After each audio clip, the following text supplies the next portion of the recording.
अस्सलामुअलैकुम नाजरीन, मैं हूं नायला भट्टी और आप देख रहे हैं 7 पॉइंट नेटवर्क। नजर डालते हैं आज की अहम खबरों पर। सक्खर में क्रिप्टो करेंसी की वारदात ने कई अफराद को अपनी लपेट में ले लिया। मजीद तफसीलात जानते हैं हमारे ब्यूरो चीफ सुहैब अहमद की इस एक्सक्लूसिव रिपोर्ट में। आजकल क्रिप्टो के बारे में बहुत कुछ सुना जा रहा है। कोई करोड़ों बना रहा है तो कोई ठगा जा रहा है। बिल्कुल इसी तरह सिंध के शहर सक्खर में भी डिजिटल क्रिप्टो करेंसी की वारदात ने कई अफराद को अपनी लपेट में ले लिया। कुछ लोग कहते हैं क्रिप्टो ही मुस्तकबिल और फाइनेंशियल आज़ादी का रास्ता है, और कुछ इसके उतार चढ़ाव और क्रिप्टो क्रैशेस की बात करते हैं। क्रिप्टो करेंसी में bitcoin, KVM, litecoin, dogecoin, ये सब क्रिप्टो या डिजिटल करेंसी हैं जो रुपये या डॉलर की तरह नहीं बल्कि डिजिटल करेंसी की सूरत में होती है, जिनको दुनिया के मुख्तलिफ मुल्कों के सेंट्रल बैंक नोट्स और सिक्कों की शक्ल में छापते हैं। सक्खर के रिहायशी मोहम्मद आकिब और अली रजा ने रातों रात करोड़पति बनने के ख्वाब को हकीकत में बदलने के लिए ऑनलाइन कंपनी बिटक्रिप्टोन, जिसका नाम बदलकर मेटा एफएक्स ग्लोबल रखा गया था, उसमें बतौर इन्वेस्टमेंट 40 लाख रुपए आबिद नामी शख्स को दिए। कंपनी के खसारे के बायस मोहम्मद आकिब और अली रजा के 40 लाख रुपए गफलत या फ्रॉड की नज़र हो गए। सक्खर में मेटा एफएक्स ग्लोबल के ग्रुप में 3 अफराद हैं, जिनका नाम आदिल, बिलाल रफ़ीक और सुल्तान है, जो सक्खर के रिहायशी हैं। आबिद के बारे में उसके वालिद मिराजुल हसन का कहना है कि उन्होंने अपने बेटे को इसलिए आग कर दिया कि लोग अपना पैसा डूबने के बाद उनसे नुकसान पूरा करने का तकाजा कर रहे थे, जिसकी वजह से मुझे अपने बेटे आबिद को खुद से लाताल्लुक़ करना पड़ा, क्योंकि उन्होंने अपने बेटे को बहुत समझाया था लेकिन वो ना माना। इतलात मिली है कि आपके जो साहबजादे हैं कोई बिटकॉइन के केस में अरेस्ट वगैरह हुए थे, तो उस केस की डिटेल वगैरह चाहिए थी। अब मेरे पास कुछ भी नहीं है। मैंने वैसे ही उसको घर से आग कर दिया। जी सर। मैंने उसको घर से आग कर दिया। सर ये क्यों? बस वो मैं कहना नहीं मानते थे, वो गलत काम करते थे। हम अब क्या करें, हम बच्चे को भेजे, उसका कर रखा था, अखबार में भी दे दिया है, फिर दोबारा अखबार में दे दिया है। ठीक है, मेरा से फिलहाल कारोबार में कोई वास्ता नहीं है। अच्छा, आपको कोई वास्ता नहीं है अभी आपके जो साहबजादे हैं उनका? हाँ, उनको घर से निकाल दिया है। अच्छा, आपने यानी कि घर से निकाल दिया है आपने? हाँ, क्या करूँ, यहाँ तो सब मेरे सर पड़ रहे थे, मेरे क्या वास्ता। अच्छा, तो अगर इंक्वायरी करते हैं आप तो कुछ, जिससे अगर हमने देखा है ना कि हमारे माशरे में अगर औलाद गलती भी करती है तो जो वालिदैन जो है उसको समझाने की नीयत से उसका साथ देते हैं, तो इस तरह कोई आपने अभी तक मैंने बहुत कुछ किया है। मैंने फर्स्ट टाइम मैंने 2020 में कर दिया था, ये अखबार में निकाल दिया था। ठीक है, 2021 को? 20 में। क्योंकि अच्छा। 19 से शुरू काम शुरू किया था। मैं ऐसे कह रहा था, मना है, सही नहीं है ये। अच्छा।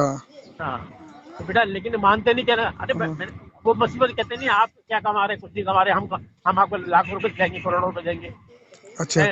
ये साइबर क्राइम सक्खर में आबिद की जानिब से अपनी रकम के सिलसिले में फ्रॉड के इल्ज़ाम का मुकदमा करने वाले आकिब का कहना है कि आबिद के वालिद मिराजुल हसन इस मुकदमे में सलाखों के पीछे भी जा चुके हैं।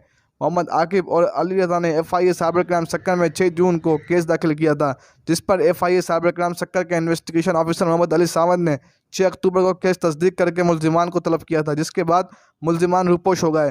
7 पॉइंट नेटवर्क की जानिब से मोहम्मद आकिब से रब्ता किया गया तो उनका क्या कहना था, सुनिए। जी जी, आपने कोई कंप्लेन वगैरह की थी FIA में बिटकॉइन जी जी के जी हवाले जी से?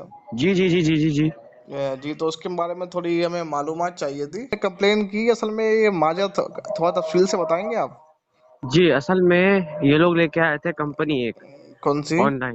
ऑनलाइन बिटक्रिप्टोन के नाम से, जिसका नाम बदल के मेटा एफएक्स ग्लोबल रख दिया गया था। अच्छा अच्छा। उस पे इन लोगों ने हमसे इन्वेस्टमेंट्स ली थी।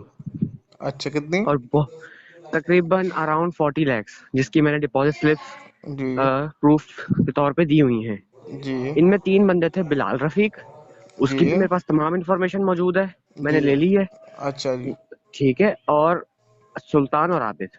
सुल्तान और आबिद। अच्छा सुल्तान इस वक्त शहर से गुम है, जी। और आबिद जो है वो अब शायद शहर में आया है या क्या है, इस बात का मुझे आइडिया नहीं है। अच्छा जी। जी, तो ये मैंने ये जून में सबमिट की थी। जून में सबमिट की थी, और मैं डेली टू डेली जो है वो साइबर क्राइम ऑफिस आ रहा था। मोहम्मद अली सावंत के पास ही हमारा केस है। जी जी।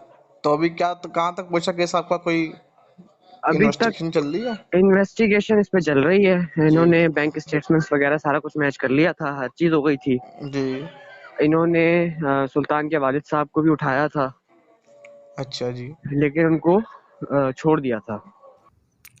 जब मोहम्मद आकिब से सवाल किया कि FIA साइबर क्राइम सक्खर की जानिब से आपको कितना रिलीफ मिला, तो उनका क्या कहना था? ये इन्वेस्टिगेशन कहाँ तक पहुंची है, कितना रिलीफ मिला है आपको? अभी तक तो बस मैं आपको बताया ना कि इनके वालिद साहब को उठाया था, उसके बाद से तो कोई कार्रवाई नहीं हुई है। कोई कार्रवाई नहीं है। जबकि 2 दफा जो साइबर क्राइम ऑफिसर है, जो इंचार्ज हैं, जी उन्होंने 2 दफा जो है वो इस पे रिपोर्ट भी, पूरी 1 हफ्ते में रिपोर्ट भी तैयार करने का हुक्म दिया था, और प्योर जो है वो इस पे एफआईआर का हुक्म दिया था, लेकिन अभी तक वो भी एफआईआर भी नहीं हुई। अच्छा। जी। जबकि एफआईए साइबर क्राइम सक्कर के इन्वेस्टिगेशन ऑफिसर मोहम्मद अली सावंत से जब रब्ता किया गया तो उनका कहना था कि इंक्वायरी फाइनल स्टेज पर है, लेकिन दरख्वास्त गुजार मोहम्मद आकिब केस में ताउन नहीं कर रहे। उनका मजीद क्या कहना था जानिए इस एक्सक्लूसिव रिपोर्ट में। फ्रॉड हुआ था उनके साथ। ये किसके नाम से था? अली रजा सन ऑफ मोहम्मद मिनास, और जो कंप्लेनेंट है मोहम्मद आकिब सन ऑफ शम्स इकबाल। यार आकिब को कितनी दफा फोन किया है, भाईजान आ जाओ आ जाओ। मैंने उस दिन कोर्ट में मिला था, मैंने उसको भी बोला कि आ जाएं आप थोड़ा सा। उसका रिकॉर्ड वगैरह हमने मंगवा लिया है, बंदों का भी मंगा लिया, उनके अकाउंट्स ब्लॉक करवा दिए। इनको मैंने बुलाया था आकिब का, क्योंकि नंबर जो दिया हुआ था जरा आकिब का दिया हुआ था। अच्छा। आकिब का वकील जो है वो गफार भाई का बेटा, उसको भी मैसेज कन्वे करवाया था। वो आए ही नहीं है, काम तो उनका चल रहा है, उसमें सारा कुछ काफी कर दिया है, बुलाना था उसको। जितना इनसे तो मेरा रब्ता जब हुआ तो ये कह रहे थे कि अभी तक कोई कार्रवाई नहीं हुई है, हम परेशान हैं। नहीं भाई, कार्रवाई देखे ना, कार्रवाई असल में क्या है कि बंदों के पीछे थे, बंदे आगे पीछे थे। और आकिब को उस दिन मैंने कहा था, मुझे मुलाकात हुई थी कोर्ट में, जी। तो मैंने उसको कहा कि आप आ जाएं, तो भाई इनको कोई ट्रेप करके इनको हम जैसे ट्रेप कर लेंगे तो हमारे लिए बेहतरी रहेगी। समझ रहे मेरी बात? जी। इंक्वायरी भी इनिशिएट है, अभी फाइनल स्टेज में है इंक्वायरी तो यार। दरख्वास्त गुजार मोहम्मद आकिब के मुतनाज़ा बयान पर बहुत से सवाल जन्म लेते हैं जिनका जानना बहुत ज़रूरी है।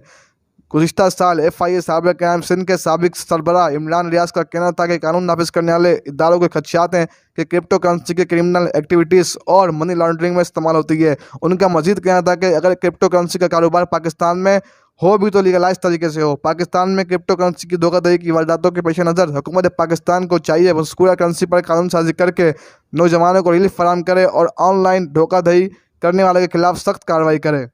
कैमरा टीम के साथ सुएब अहमद, 7 पॉइंट नेटवर्क सक्खर।